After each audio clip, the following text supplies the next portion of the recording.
نحمده ونصلي ونسلم على رسوله الكريم أما بعد فأعوذ بالله من الشيطان الرجيم بسم الله الرحمن الرحيم إنا فتحنا لك فتحا مبينا ليغفر لك الله ما تقدم من ذنبك وما تأخر ويتم نعمته عليك ويهديك صراطا مستقيما وينصرك الله نصرا عزيزا والذي أنزل السكينة في قلوب المؤمنين ليزدادوا إيمانا مع إيمانهم ولله جنود السماوات والأرض وكان الله عليما حكيما ليدخل المؤمنين والمؤمنات جنات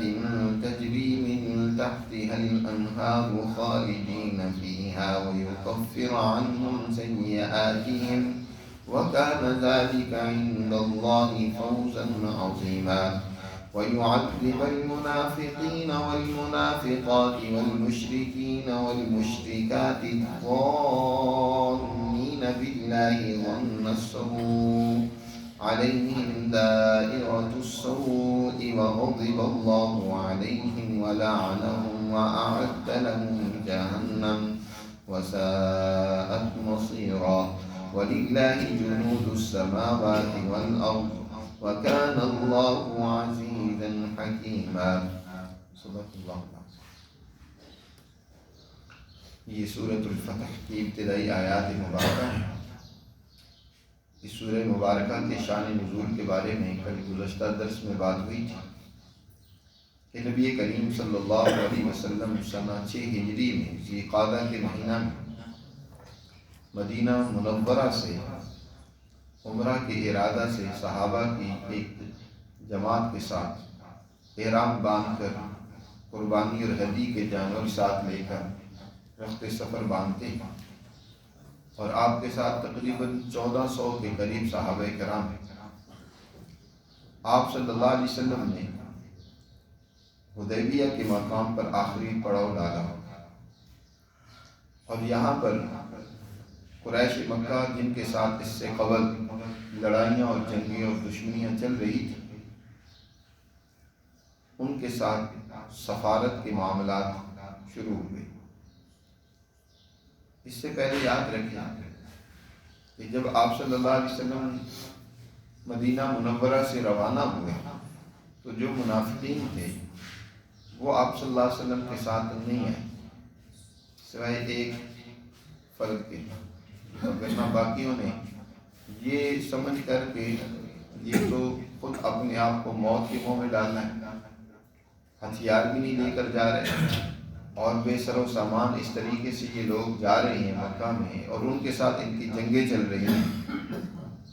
اس سے قبل کئی ایک لڑائیاں ہو چکی ہیں، تو یہ تو اپنے آپ کو مروانے کے لیے جانا ہے، ہم اس سفر میں ساتھ کیوں جائیں؟ اور عمرہ اور بیت اللہ کی اہمیت ان کے ذہنوں میں ویسے ہی نہیں تھی، نام نہاد مسلمان تھے، لہذا اس سفر میں آپ صلی اللہ علیہ وسلم کے ساتھ مخلص لوگ ہی شامل ہوئے۔ اور یہاں جب آپ پہنچے تو قریش نے، جن کو پہلے اطلاع ہو چکی تھی، وہ نبی پاک صلی اللہ علیہ وسلم کا راستہ روکنے کے لیے سوار دستہ اور پیادہ ایک فوج کے ساتھ مکہ سے باہر ایک مقام پر ٹھہرے، اور انہوں نے بھی پورا عزم و ارادہ کیا ہوا تھا کہ مسلمانوں کو مکہ میں نہیں داخل ہونے دیں، اور ان کا خیال یہ تھا کہ مسلمان اس طریقے سے عمرے کا نام لے کر جو یہاں آنا چاہتے ہیں، یہ در حقیقت مکہ پر قبضہ کرنا چاہتے ہیں۔ یہ مسلمان ان کے ساتھ ہماری لڑائیاں چل رہی ہیں، یہ ان کے ذہنوں میں، ان کے دماغوں میں بات بیٹھ گئی کہ وہ ہمارے اس شہر پر قبضہ کرنے کے ارادے سے آئے، اس لیے وہ مکہ میں داخل نہیں ہونے دینا چاہتے۔ لیکن حضور تو اور ساری ظاہری صورت حال بھی اس کی تائید کر رہی تھی کہ حضور عمرے کے ارادے سے آئے،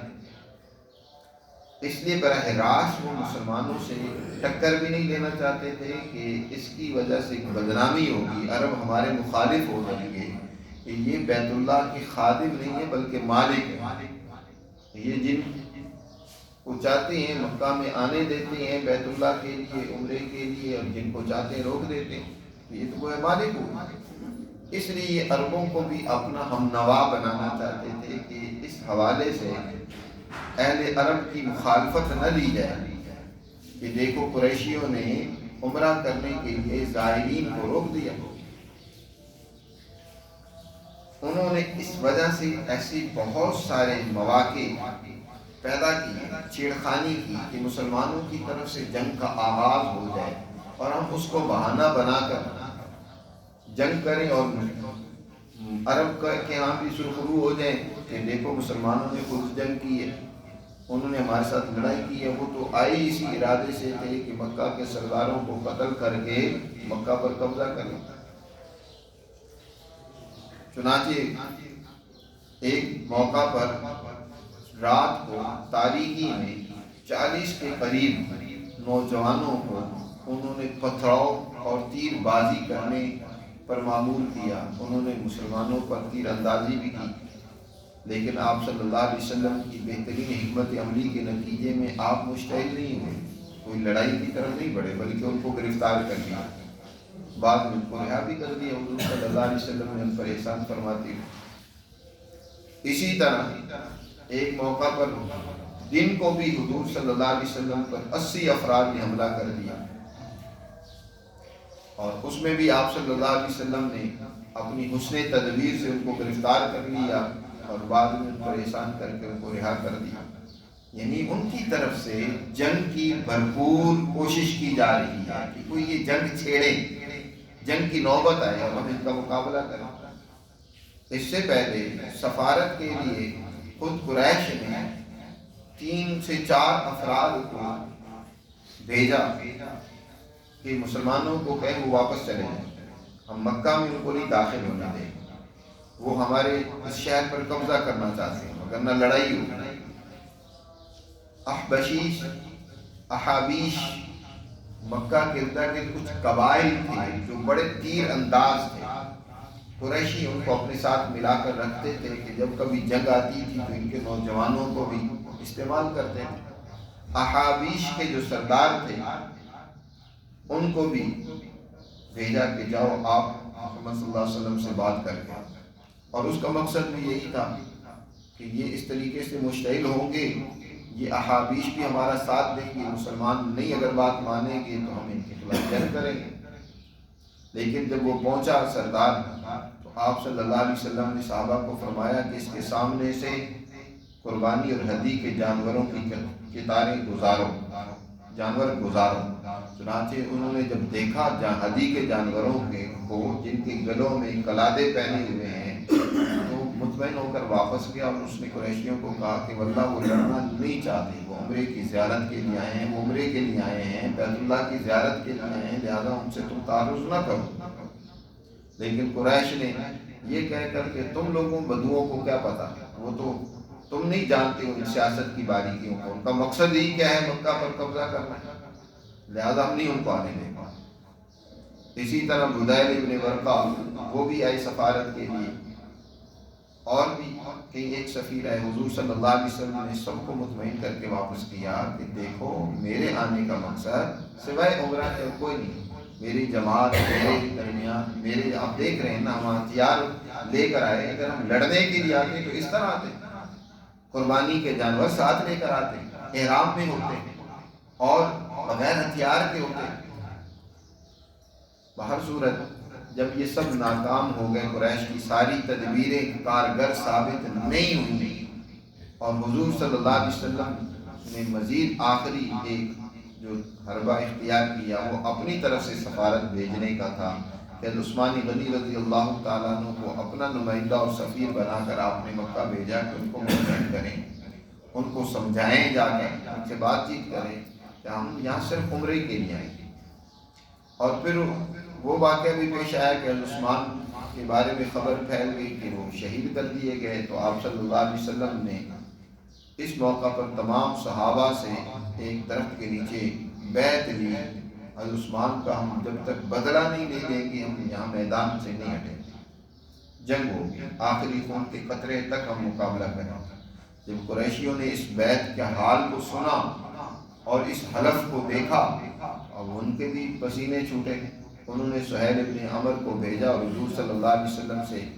معاہدہ کیا۔ اس معاہدے کے بارے میں بھی کل تذکرہ ہو چکا تھا کہ جس کی بظاہر ساری شکیں مسلمانوں کے خلاف ہیں۔ ایک پہلی شکل دیکھ لیں کہ مسلمان اس سال عمرہ نہیں کریں گے، واپس چلے جائیں، آئندہ سال کریں گے۔ یہ بھی ظاہر ہے مسلمان ایک پوری تیاری سے آئے ہوئے ہیں، لیکن ان کو کہا جائے کہ تم واپس چلے جاؤ۔ یا اسی طرح ایک شکل یہ تھی کہ جو کوئی ہمارا آدمی مکہ مدینہ چلا جائے گا تو اسے واپس کرنا ہوگا، مدینہ والوں کا کوئی آدمی مکہ آ جائے گا تو ہم واپس نہیں کریں گے۔ یہ بھی مسلمانوں کے خلاف تھی۔ اس طرح کی کئی ایک شکیں جو تھیں وہ بظاہر خلاف تھیں۔ وقتی طور پر مسلمان جماعت بھی پریشان ہوئی، لیکن مسلمان جماعت میں جو نظم و نسق، جو تعلیم و تربیت تھی، جو شروع سے لے کر آخر تک جس ڈسپلن کا تذکرہ ہوا یا اس موقع پر اظہار ہوا، اس کی مثال دنیا میں کہیں نہیں دیکھی۔ یہ موقع بڑا عجیب قسم کا موقع تھا۔ آگے جو آیات میں اس کو بیان کیا گیا، انشاءاللہ وہاں مزید تفصیلی بات کریں گے۔ یہاں اللہ نے آغاز میں فرمایا کہ ساری جو معاہدہ ہوا، یہ اس معاہدے کو قرآن نے فتح مبین قرار دیا، کھلی اور اعلانیہ فتح۔ اِنَّا فَتَحْنَا لَكَ فَتْحًا مُبِينًا، بے شک ہم نے آپ کو اعلانیہ اور کھلی فتح عطا فرمائی۔ فَتَحْنَا لَكَ فَتْحًا مُبِينًا، یعنی کھلی فتح ہے، بہت بڑی فتح ہے۔ بعض حضرات نے مفسرین نے یہاں فتح مبین سے مراد فتح مکہ لی ہے، بعض نے اسی طرح دیگر اور تفسیریں کی ہے، لیکن جو راجح اور جامع بات ہے وہ یہی ہے کہ اس سے مراد یہ صلح ہے، صلح حدیبیہ ہے، کیونکہ یہ سورہ مبارکہ حضور صلی اللہ علیہ وسلم پر اسی صلح حدیبیہ سے واپسی پر نازل ہوئی، اور جب یہ آیات نازل ہوئی آپ صلی اللہ علیہ وسلم نے صحابہ کو پڑھ کر سنائیں تو صحابہ بڑے خوش ہوئے، حضور صلی اللہ علیہ وسلم کو مبارکباد بھی پیش کی کہ اللہ نے آپ کو کھلی فتح بھی دی ہے اور مزید 4 انعامات کا یہاں ذکر کیا ہے، جن میں سے پہلا تو یہی کہ لیغفر لک اللہ ما تقدم من ذنبک، کہ اللہ تعالیٰ نے آپ کی پہلے اور بعد کے سارے الزامات کو آپ سے دور کر دیا۔ لیغفر غفران سے ہے جس کا معنی مغفرت ہے، یعنی ایک معنی تو یہ ہوئے کہ اللہ تعالیٰ نے آپ کو کھلی فتح عطا فرمائی ہے تاکہ اللہ آپ کے اگلے اور پچھلے گناہ معاف کر دیں۔ ذنب گناہ کے لیے بھی استعمال ہوتا ہے۔ آیت کے اس حصے کے بارے میں مفسرین کی بڑی پریشانی ہوئی ہے کہ اس آیت کا کیا مطلب ہے۔ کیا حضور صلی اللہ علیہ وسلم سے جو اللہ ارشاد فرما رہے ہیں کہ آپ کے اگلے اور پچھلے گناہ اللہ یہ چاہتا ہے کہ معاف کر دیں؟ حالانکہ پوری امت کا اجماع تو یہ ہے کہ نبی پاک صلی اللہ علیہ وسلم بلکہ تمام انبیاء گناہوں سے معصوم ہوتے ہیں، تو پھر یہ فرمانا کہ اللہ آپ کے اگلے پچھلے گناہ معاف کر دے، جب گناہ ہی کوئی نہیں ہے تو پھر یہ کہنا اس کا کیا مطلب ہے؟ اس کے بارے میں مختلف مفسرین نے اس کے جوابات دیے ہیں، توجیحات بیان کی ہیں۔ مثلا ایک یہ توجیہ بیان کی ہے کہ انبیاء علیہ السلام یا اولو العزم جو لوگ ہوتے ہیں، بعض خلاف اولا جو ان سے اعمال سرزد ہوتے جو حقیقت میں گناہ نہیں ہوتے لیکن خلاف اولا امور ہوتے ہیں، انبیاء ان کو بھی گناہ سمجھ رہے ہوتے ہیں۔ یا جیسے کہ عربی کا مقول ہے حسنات الابرار سیئات المقربین، جتنے کوئی اونچے درجے کے مقرب ہوتے ہیں، مقربین الہی ہوتے ہیں، کئی ایسی چیزیں ہوتی ہیں جو عام لوگوں کے لیے تو وہ نیکیاں ہیں، لیکن اونچے درجے کے لوگوں کے لیے وہ گناہ بن جاتے ہیں۔ ان سے اگر ان کا صدور اور اظہار ہو تو وہ بہت بڑا گناہ بن جاتا ہے ان کی نظر میں۔ اس طرح کی کئی ایک مثالیں ہیں جو عام آدمی کے لیے تو وہ گناہ نہیں ہے، جیسے تہجد حضور صلی اللہ علیہ وسلم کے لیے فرض کا درجہ رکھتی ہے، عام آدمی کے لیے فرض نہیں ہے، پڑھ لے تو اچھی بات ہے، نہ پڑھے تو کوئی گناہ نہیں ہے اس پر، لیکن حضور نہ پڑھیں تو آپ کے لیے گناہ ہے۔ تو اس طرح کے جو گناہ یا ایسے جو معاملات تھے اللہ نے فرمایا کہ ہم نے وہ بھی آپ سے معاف کر دیا۔ لیغفر لک اللہ ما تقدم من ذنبک وما تأخر۔ اور ایک اور بات یاد رکھیں کہ یہ اعلان دنیا ہی میں کہ اللہ کسی نبی سے اعلانیہ طور پر واضح الفاظ میں فرما دے کہ اللہ نے آپ کو معاف کر دیا، آپ مغفور الذنب ہیں، سوائے نبی پاک صلی اللہ علیہ وسلم کے کسی اور نبی کو اللہ نے یہ اعلان اور یہ بشارت نہیں کیا۔ اللہ نے معاف تو سب انبیاء کو کیا، لیکن انہیں باقاعدہ دنیا میں یہ مجدہ سنا دیا ہو، بشارت دے دی ہو کہ آپ مغفور الذنب ہیں، یہ سوائے حضور کے اور کوئی نبی نہیں۔ اس لیے کل قیامت کے دن دیگر انبیاء علیہ السلام جو ہے نا، وہ اللہ کے حضور گھبراہٹ میں اور خوف و ہراس میں ہوں گے۔ نہ معلوم ہم سے جو خلاف اولا امور ہوئے آج اللہ نے ان کے بارے میں ہم سے پوچھ لیں۔ حضرت علیہ السلام بھی پریشان ہوں گے جب امتی ان سے کہیں گے کہ اللہ سے سفارش کریں کہ ہمارا حساب و کتاب کا سلسلہ شروع ہو۔ وہ کہیں گے کہ میں نے اپنے بیٹے کی سفارش کی تھی جو مجھے نہیں کرنی چاہیے تھی، مجھے تو آج ڈر ہے کہ اللہ کہ مجھ سے پوچھنا لے، میں کیا جواب دوں؟ آدم علیہ السلام سے کہا جائے گا تو وہ بھی کہیں گے میں نے ایک درخت کا پھل کھا لیا تھا جس سے اللہ نے مجھے روکا تھا، مجھے تو ڈر ہے کہ اللہ میاں اس کے بارے میں مجھ سے نہ پوچھ لیں۔ حضرت ابراہیم علیہ السلام بھی اسی طرح عذر کریں گے، دیگر انبیاء علیہ السلام۔ لیکن جب تک یہ پاک صلی اللہ علیہ وسلم سے امتیں اکٹھی ہو کر سفارش کی درخواست کریں گی تو حضور صلی اللہ علیہ وسلم اس کے لیے تیار ہوں گے اور اللہ کے حضور سفارش کریں گے، سر سجدے میں ہوگا اور اللہ سے امتوں کے حق میں جو ہے حضور صلی اللہ علیہ وسلم مہربانی و عنایت کی درخواست کریں گے اور جو قبول کی جائے گی تو یہ اس لیے کہ آپ کے لیے اللہ نے پہلے ہی اعلان کر دیا کہ آپ مغفور الذنب ہیں۔ اگر کوئی آپ سے خلاف اولا عمل سرزد ہوا تو وہ بھی اللہ نے معاف کرے گا۔ لیکن ایک اور توجیہ اس آیت کی گئی ہے جو سب سے بہترین ہے، وہ یہ ہے کہ یہاں ذنب سے مراد گناہ نہیں ہے جس کو ہم گناہ کہتے ہیں، بلکہ اس سے مراد الزام ہے۔ اور یہ الزام کے معنی میں ذنب کا لفظ استعمال ہوا ہے خود قرآن میں بھی۔ ذنب، ذنب، ذنوب مختلف معنی کے لیے استعمال ہوتا ہے۔ ایک وہ الزام ہوتا ہے جو واقعی کسی انسان سے کوئی عمل سرزد ہوا تو اس پر الزام لگایا جاتا ہے، اور بہت سارے ایسے اعمال انسانوں کی طرف منسوب ہو جاتے ہیں کہ جو انہوں نے کیے ہوئے نہیں ہوتے، بس ان پر ایک الزام لگا دیا جاتا ہے کہ بھائی اس نے یہ کیا ہے، حالانکہ اس نے وہ عمل کام کیا نہیں ہوتا، اس کو بھی ذنب کہتے ہیں۔ جیسے کہ ذنب عربی میں جانور کی دم کو بھی کہا جاتا ہے، وہ ایک ٹکڑا جو جانور کے پیچھے لگا ہوتا ہے، یوں ایسے محسوس ہوتا ہے کہ یہ اس کا حصہ نہیں ہے، اس کے ساتھ چسپا دیا گیا، لگا دیا گیا،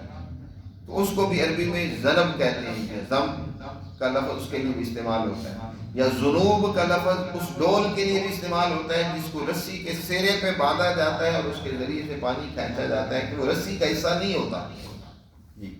تو یعنی ایسے الزام جو اصل میں اس بندے کے سے سرزد نہیں ہوتے لیکن اس کو اس کے ساتھ باندھ دیا جاتا ہے، اس کی طرف نسبت کر دی جاتی ہے کہ یہ اس نے کی۔ نبی کریم صلی اللہ علیہ وسلم، اور یہ قرآن میں بھی حضرت موسیٰ کے واقعے میں ذکر کیا گیا یہ لفظ اسی معنی میں کہ جب حضرت موسیٰ علیہ السلام ایک دن نکلے دوپہر کو مصر میں، تو ایک قبطی جو تھا، فرعونی جو تھا، ایک اسرائیلی پریشرائز کر رہا ہے، اس کو مار پیٹ رہا ہے، اس سے ایسے ہی سامان اٹھوانا چاہتا ہے۔ اس نے حضرت موسیٰ علیہ السلام کو فریاد کے لیے بلایا، سمجھایا موسیٰ علیہ السلام نے۔ جب وہ فرعونی نہیں سمجھا، موسیٰ علیہ السلام نے اسے ایک مکہ مارا، اور وہ مکہ ایسا سخت تھا یا اس کی اتنی پاور تھی یا ایسی جگہ لگا مر گیا۔ حالانکہ موسیٰ علیہ السلام نہ تو اس ارادے سے مکہ مارا کہ اس کو مارنا ہے، اور نہ ہی مکے سے عام طور پر کوئی آدمی مرتا ہے، یہ تو اللہ کی ایک تدبیر تھی کہ اس سے آدمی قتل ہو گیا۔ اس کے بعد فرعون جو پہلی موسیٰ علیہ السلام سے کھار کھاتا تھا، وہ انہیں کسی الزام میں پکڑ کے قتل کروانا چاہتا تھا، ابھی تک اس کو کوئی موقع نہیں ملا تھا۔ یہ بات جب فرعون تک پہنچی تو فرعون نے ارادہ کر لیا کہ موسیٰ علیہ السلام کو قتل کرنے کا بہترین موقع ہے، اور اس نے موسیٰ علیہ السلام پر الزام لگا دیا اور اس الزام میں گرفتار کرنے کا آرڈر دے دیا۔ موسیٰ علیہ السلام کے حامیوں میں سے ایک درباری نے آ کر جب اطلاع کی کہ موسیٰ کے لیے بہتر ہی ہے کہ اس شہر کو چھوڑ دیں، اور موسیٰ علیہ السلام ہجرت فرما کر چلے گئے، اور پھر جب 10 سال کے بعد دوبارہ مصر آ رہی ہیں تو راستے میں جب نبوت ملی اور اللہ نے فرمایا کہ اے موسیٰ جاؤ فرعون کو اب جا کر سمجھاؤ، اسے دین حق کی دعوت دو اور اپنی قوم کی آزادی کی اس سے بات کرو۔ تو اس موقع پر موسیٰ علیہ السلام نے اللہ سے کہا تھا کہ وَلَهُمْ عَلَيَّ ذَنْبٌ، اے اللہ ان کا میرے اوپر ایک الزام ہے، ذنبٌ، ان کا میرے اوپر ذنب ہے، یعنی الزام ہے۔ ذنب کے یہاں معنی گناہ کے نہیں، اس الزام کے ہے۔ گویا ذنب کا لفظ قرآن میں الزام کے لیے استعمال ہوا ہے۔ تو یہاں معنی یہ ہوا کہ اللہ تعالیٰ آپ کے اوپر جو ہجرت سے پہلے لگائے گئے الزام ہیں، ہجرت سے پہلے بھی آپ پر بہت سارے الزام لگائے گئے اور اسی طرح ہجرت کے بعد بھی آپ پر الزام لگائے گئے، اللہ یہ چاہتا ہے کہ ان الزامات کو دور کر دیں، ان کا خاتمہ کر دیں۔ ہجرت سے پہلے کون سے آپ پر الزام لگائے گئے؟ مثلا آپ کاہن ہیں، یہ الزام لگایا گیا، پروپیگنڈا کیا گیا۔ آپ پر یہ بھی الزام لگایا گیا کہ آپ ساحر ہیں، جادوگر ہیں، جادو کو جانتے ہیں اور اس کے زور پر جو ہے آپ لوگوں کو اپنی طرف کھینچ لیتے ہیں۔ اور اسی طرح آپ صلی اللہ علیہ وسلم پر یہ بھی الزام لگایا گیا کہ یہ جو کلام آپ پیش کرتے ہیں یہ خود آپ نے بنا لیا ہے، گھڑنتو ہے، ان کا اپنا بنایا ہوا ہے، کسی سے سیکھ لیا ہے۔ اس طرح کے بے شمار الزامات آپ صلی اللہ علیہ وسلم پر ہجرت سے پہلے لگائے گئے اور ہجرت کے بعد بھی الزامات لگائے گئے کہ یہ دیکھیں انہوں نے خاندانوں کو توڑ دیا ہے، اولاد اور ماں باپ کے درمیان میں پھوٹ ڈال دی، یہ تجارت کی شاہراہ پہ قبضہ کر کے لوٹ مار کرنا چاہتے ہیں، فساد پیدا کرنا چاہتے ہیں۔ یا اسی طرح ہجرت، یہ جو صلح حدیبیہ کا موقع تھا کہ جس کے بارے میں مشرکین یہ پروپیگنڈا کر رہے تھے کہ یہ مکہ پر قبضہ کرنا چاہتے ہیں، یہ اس ارادے سے آئے کہ مکہ پر قبضہ کرنے، جی اس یہ بھی الزام لگایا گیا۔ یا اسی طرح جیسے کہ منافقوں نے بھی پروپیگنڈا کیا کہ یہ محمد تو اپنے ساتھیوں کو مروانا چاہتا ہے۔ اس طرح کے بے شمار الزامات اور حضور کے بارے میں پروپیگنڈے کیے گئے۔ لیکن یاد رکھیں اس طرح کے جتنے پروپیگنڈے ہوتے ہیں وقت کے ساتھ ساتھ جب انسان درست طریقے سے کام اور جدوجہد اور عمل کرتا رہتا ہے نا تو وہ پروپیگنڈے خود بخود دور ہوتے چلے جاتے ہیں۔ نبی کریم صلی اللہ علیہ وسلم سے اللہ نے ایسے اعمال کروائے، آپ نے ایسی جدوجہد اور محنت کی، آپ نے ایسا دین کے غلبے کے لیے، اللہ کے احکامات کے نفاذ کے لیے کردار ادا کیا کہ وہ سارے پروپیگنڈے رفتہ رفتہ خود بخود چھٹ گئے۔ اسی کو اللہ نے یہاں بیان فرمایا لیغفر لک اللہ نے آپ کو یہ کھلی فتح دی ہے، یعنی صلح حدیبیہ یہ آپ کے لیے بہت بڑی فتح تھی۔ یہ اس لیے اللہ نے آپ کو کھلی فتح دی ہے تاکہ اس کے نتیجے میں آپ پر لگائے گئے جو الزام ہیں، جو ہجرت سے پہلے کے ہیں یا ہجرت کے بعد کے ہیں، اللہ ان کو دور کر دے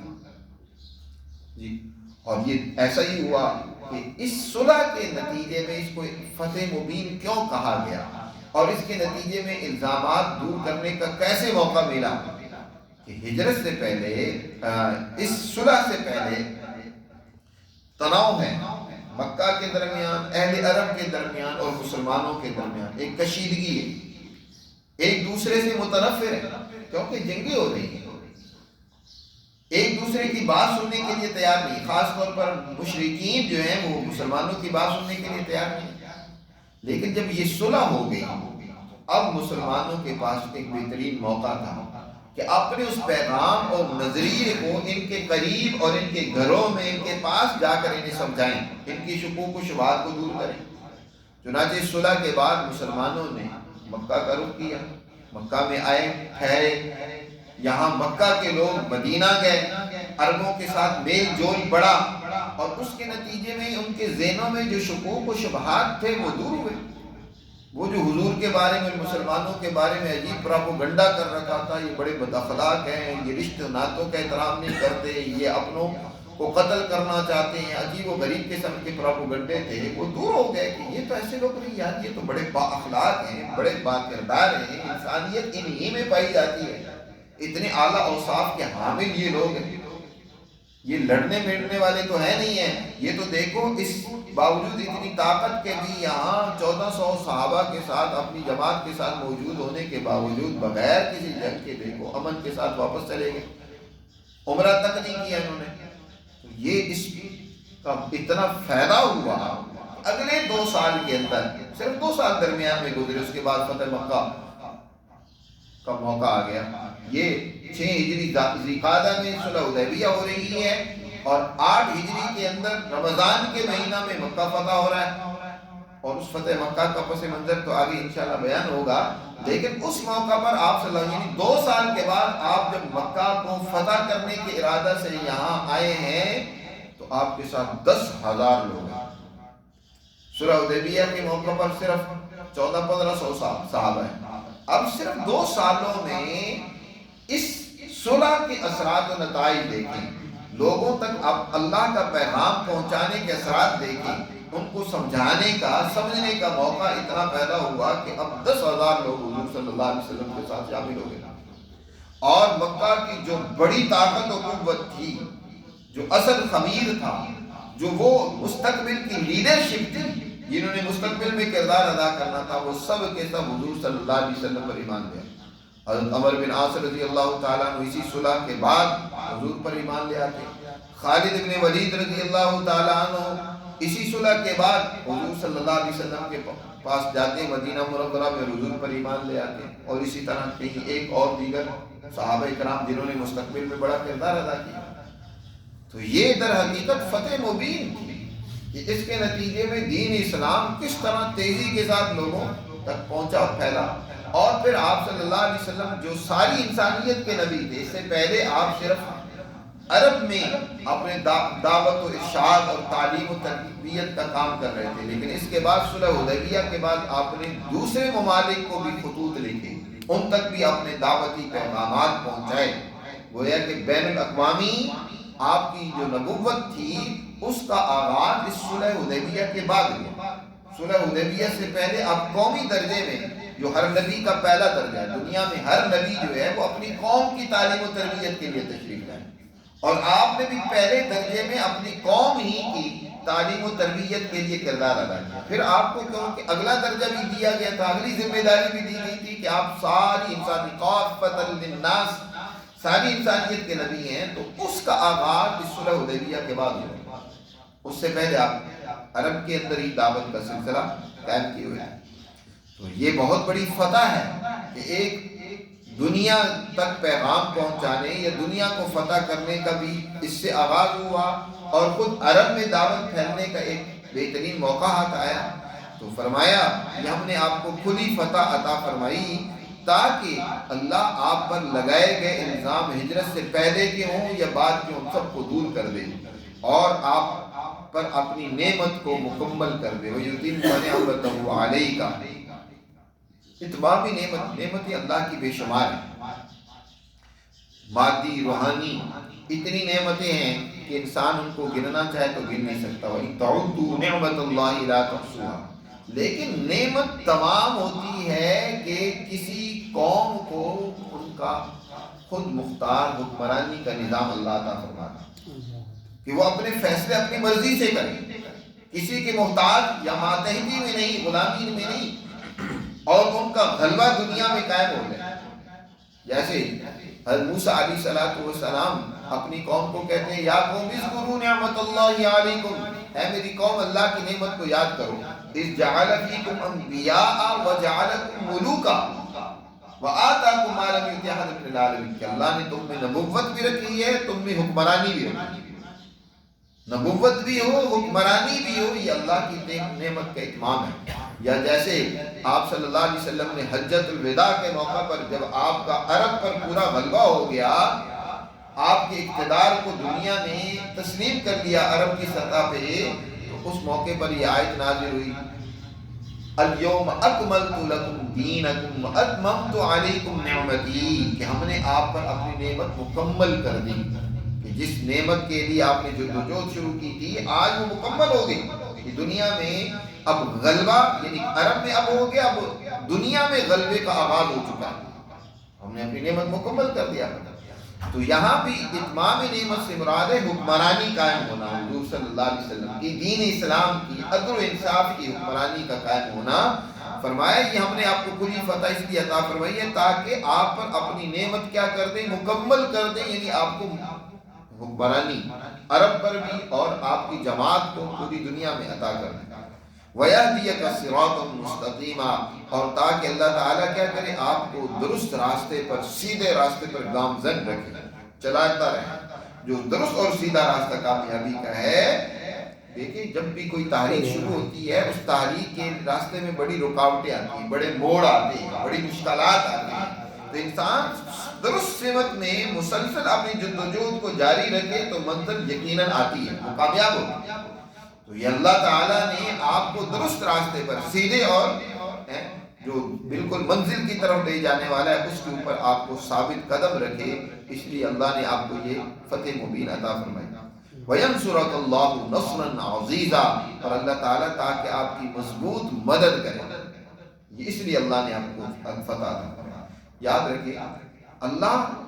جو ہے وہ تو بغیر کسی کے تعاون کے، بغیر کسی کے سہارے کے مدد کر سکتا ہے، دنیا میں قوموں کو، ظالم طاغوتی طاقتوں کو شکست دے سکتا ہے، سزا دے سکتا ہے، لیکن دنیا میں اللہ نے قانون یہ بنایا ہے کہ اب خاص طور پر اس امت کے لیے کہ اب مسلمان جماعت کے ذریعے سے دنیا میں ظالم و طاغوتی طاقت اور حکومتوں کو سزا ملنی چاہیے۔ اس لیے آگے ذکر پر وَلِلَّهِ جُنُودُ السَّمَاوَاتِ وَالْأَرْضِ، یاد رکھو اللہ ہی کے لشکر ہیں، آسمانوں میں بھی زمین میں بھی، یعنی یہ زمین میں لشکر مسلمان جماعت یہ اللہ کا لشکر ہے جو دنیا میں اب اللہ کے ان احکامات کے نفاذ کے لیے کردار ادا کرے گا۔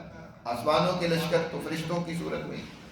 تو اللہ کے لشکر آسمانوں میں بھی ہیں، ان سے بھی اللہ کام لے سکتا ہے، لیکن اب اللہ نے زمینی لشکر کے لیے ذمہ کام لگایا ہے، اس لیے اللہ نے فرمایا تمہاری اللہ مدد کرے گا، تائید و مضبوط مدد اور نصرت کرے گا۔ وَيَنْصُرَكَ اللَّهُ نَصْرًا، چار یہ انعامات اللہ نے یہ یہاں ذکر فرمائے ہیں، لِيَغْفِرَ لَكَ اللَّهُ مَا تَقَدَّمَ مِن ذَنبِكَ وَيُتِمَّ نِعْمَتَهُ وَيَهْدِيَكَ، اور